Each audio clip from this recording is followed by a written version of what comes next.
Eebbachuun kiyya sorbaaf miti gaaf tokko narraadhaan baatu dirqamteet malee anaa nyaatu gaaf tokko narraadhaan baatu dirqamteet malee anaa nyaatu gaamanaaf laga gamaadhafe jaalala waliis kudhaamanii jaalannees irra waliin baane dhaabinsaaf akka hin taane taane jaalannees irra waliin baane dhaabinsaaf akka hin taane taane.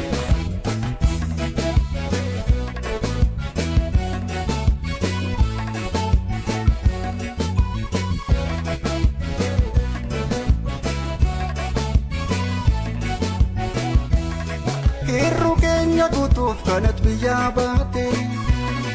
miidhamtee dirqamtee nawa meeqa taate ansumanii filadhee addunyaa kanarraa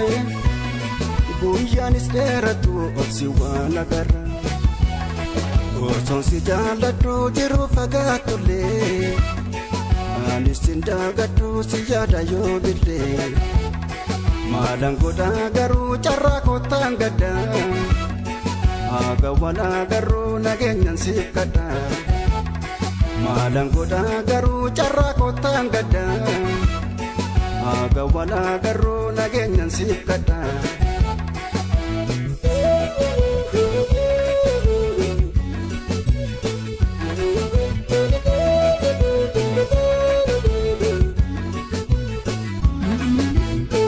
Onneen koo si qofa hawwiti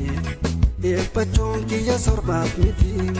gaaf tokko narraadhaan baatu dirqamteet malee anaa nyaatu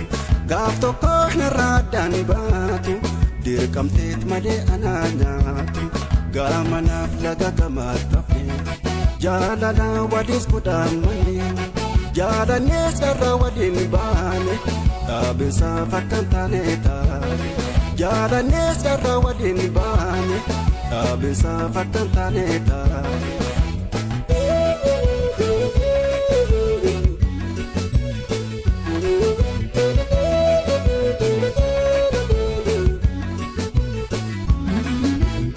Si dhabuudhii sitti si obsuun danda'u yaada keefnaan dhihus naan baay'u wanta naaf taatetu na dhibba keessa koo singanon yoo billee bara jireenya koo godaan isaan banneen akka yaadni kee halkan guyyaan laalaa dhungadha suura kee